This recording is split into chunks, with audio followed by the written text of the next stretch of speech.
جامع ترمذی کی ایک روایت، اس کی سند میں کلام ہے لیکن اپنے مفہوم کے اعتبار سے ٹھیک ہے، بالکل درست ہے۔ ترمذی میں بھی ہے، ابو داؤد والی سند درست ہے کہ میری امت کے 72 فرقے جہنم میں جائیں گے، ایک جنت میں جائے گا، لیکن وہ فرقہ نہیں ہے، وہ الجماع۔ اور ترمذی کے الفاظ ہیں ما انا علیہ و اصحابی، جس پہ میں اور میرے صحابہ ہیں۔ جی، نبی الاسلام اور ان کے صحابہ دیوبندی تھے، بریلوی تھے، حنفی تھے، شافعی تھے، مالکی تھے یا مسلم تھے؟ ہاں۔ بسم اللہ الرحمن الرحیم، بسم اللہ وحدہ والصلاۃ والسلام علی رسول اللہ، اما بعد۔ ایک حدیث ہے جس حدیث کی بنیاد کے اوپر انجینئر محمد علی مرزا پروپیگنڈا کرتا ہے اور لوگوں کو گمراہ کرتا ہے۔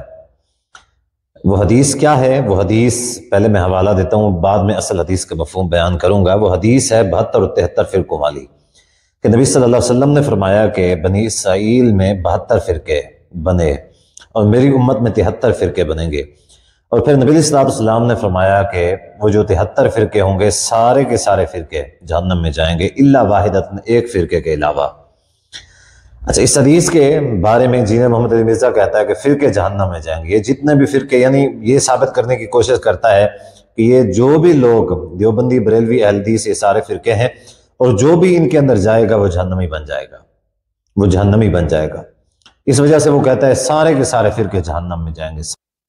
حدیث کے اندر ہے کہ الا واحدۃ، سوائے ایک کے، یعنی وہ بھی سارے استثناء ہے، الا جو ہے یہ استثناء والا جملہ ہے، گویا کہ 72 فرقے جہنم میں جائیں گے اور ایک جو ہوگا وہ جنت میں جائے گا، جبکہ انجینئر کہتا ہے کہ سارے کے سارے فرقے جو ہیں وہ جہنم میں چلے جائیں گے۔ اب مسئلہ یہ ہے کہ وہ فرقہ، پہلی بات یہ ہے کہ وہ فرقہ جو ہوگا وہ کون سا فرقہ ہوگا؟ وہ کہتا ہے وہ فرقہ نہیں ہوگا، وہ جو ہے نا الجماع ہوگا۔ جماع، یہ الجماع کیا ہوتا ہے؟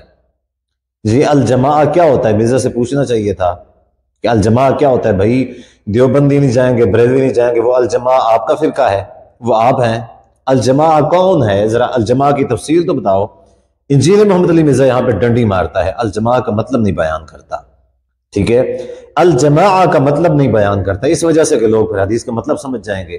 اب حالانکہ صاف طور پہ لوگ یہاں پہ بھی سمجھ سکتے تھے کہ 72 فرقے جہنم میں جائیں گے، ایک فرقہ جو ہے نا وہ جنت میں جائے گا۔ تو پہلی بات یہ ہے کہ وہ یہ سمجھتا ہے کہ مسلمانوں کے اندر اہل حدیث، دیوبندی، بریلوی، یہ جو فرقے ہیں یہ فرقے ہیں، اور جو ان میں جائے گا جہنم میں جائے گا۔ بھائی نبی صلی اللہ علیہ وسلم کے الفاظ ہیں کہ وَإِنَّ هَٰذِهِ الْأُمَّةَ، امت کے الفاظ ہے کہ میری امت کے اندر جو ہے نا 73 فرقے ہوں گے۔ نبی اسلام نے یہ نہیں فرمایا کہ مسلمانوں کے اندر 73 فرقے 73 فرقے ہوں گے، یعنی مجموعی طور پہ نبی اسلام نے فرمایا ہے کہ وہ 73 فرقے ہوں گے۔ اچھا، ایک فرقہ کیا ہے؟ ایک فرقہ جو ہے نا وہ کون سا جو ہے نا جنت میں جائے گا؟ وہ بھی فرقہ ہوگا، ظاہر ہے 73 ہیں، 72 جب جہنم میں چلے جائیں گے تو ایک جو بچے گا وہ بھی فرقہ ہوگا، ظاہر ہے جب فرقے 73 ہوں گے۔ نبی اسلام نے اس کی وضاحت اس طریقے سے فرمائی، نبی اسلام نے فرمایا وہی الجماع، وہ جماعت ہوگا، ٹھیک ہے؟ وہ جماعت کون سی جماعت ہوگا؟ جماعت کا مطلب ہوتا ہے، الجماع کا مطلب ہوتا ہے جو پیچھے سے چلا آ رہا ہو، جس کا منہج، جس کا اصول، جس کا سارا طریقہ کار پیچھے سے چلا آ رہا ہو، یعنی صحابہ رضی اللہ عنہم کے طریقہ کار کے اوپر چلا آ رہا ہو، تابعین، محدثین، یعنی ایک مسلسل طور پہ وہی اصول، وہی طریقہ، وہ سب کچھ ہر زمانے کے اندر وہی چلتا آ رہا ہے۔ چاہے کسی زمانے کے اندر لوگ تھوڑے ہوں اس کے اوپر چلنے والے، کسی کے اندر کسی زمانے میں بڑھ جائیں، زیادہ ہو جائیں، لیکن وہ طریقہ شروع سے آخر تک، شروع سے یعنی ضرور چلتا رہے گا، کبھی منقطع نہیں ہوگا۔ ہاں، جب منقطع ہوگا قیامت کے قریب تو پھر ہمیشہ کے لیے منقطع ہو جائے گا، پھر اس کا وجود نہیں آئے گا، ٹھیک ہے؟ تو وہی الجماع کا مطلب یہ ہے، وہ ایک جماعت ہوگی جو مسلسل ایک راستے کو پر چلتی آ رہی ہوگی۔ لوگوں نے عرض کی کہ اللہ کے رسول وہ کون ہوگا؟ نبی اسلام نے فرمایا ما انا علیہ واصحابی، جس کے اوپر میں ہوں، جس کے اوپر میرے صحابہ ہیں۔ تو پوچھنا یہ تھا کہ یہ جو صحابہ کا منہج ہے، اور یہ جو ایسا کوئی فرقہ دنیا کے اندر موجود ہے کہ جس کے یہ سارے کے سارے مسائل وہ پیچھے سے چلے آ رہے ہوں، پیچھے سے اس کو ماننے والے لوگ موجود ہوں اس دنیا کے اندر، لیکن بھئی وہ یہ جتنے بھی فرقے ہیں، دیوبندی ہوں، بریلوی ہوں، اہل حدیث ہوں، شیعہ ہوں، کوئی بھی ہوں، ان میں سے ضرور ہو سکتا ہے، لیکن انجینئر میں سے نہیں ہو سکتا۔ ان میں سے کوئی بھی ہو سکتا ہے، انجینئر کا فرقہ کبھی نہیں ہو سکتا، اس وجہ سے کہ انجینئر کے جو عقائد و نظریات ہیں یہ پہلے کسی کے تھے ہی نہیں۔ انجینئر کا خود کا استاد جو ہے وہ جھالوی، وہ منکر ختم نبوت ہے، صاف طور پہ انکار کرتا ہے، اگرچہ انجینئر ظاہری طور پہ انکار نہیں کرتا۔ انجینئر کا استاد جو ہے نا وہ جو مودودی ہے، بہت سارے مسائل میں مودودی کچھ اور کہتا ہے، انجینئر کچھ اور کہتا ہے۔ انجینئر کو استاد غامدی ہے، بہت سارے مسائل میں انجینئر کچھ اور کہتا ہے، غامدی کچھ اور کہتا ہے۔ انجینئر کے جتنے بھی عقائد و مسائل ہیں کبھی بھی کسی ایک محدث کے اندر، کسی ایک عالم کے اندر شروع میں انجینئر سے لے کے صحابہ رضی اللہ عنہ کی جماعت تک کسی کے اندر نہیں ملتے۔ جب کسی کے اندر ملتے نہیں ہیں تو یہ الجماع نہیں ہے بھئی، یہ وہ والا فرقہ ہے، اس میں ہے ہی نہیں، اس فرقے میں شامل ہی نہیں ہے کہ جو الجماع جس کو نبی اسلام نے فرمایا ہے۔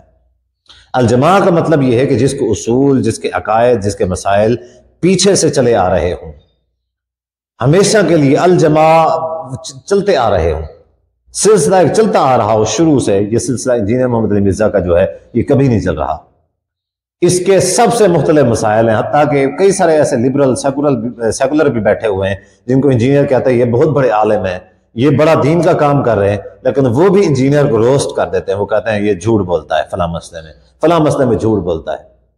تو گویا کہ اگر انجینئر کے مسائل جو ہیں، عقائد و نظریات، یہ پیچھے سے چلے نہیں آ رہے، مسلسل صحابہ سے اب تک نہیں چلے آ رہے، یہ اکیلا انجینئر ان جو ہے نا عقائد و نظریات کا حامل ہے، تو مان لیں کہ یہ الجماع کے اندر شامل نہیں ہے۔ الجماع کے اندر وہی شامل ہے جس کے عقائد و نظریات پیچھے سے چلے آ رہے ہوں۔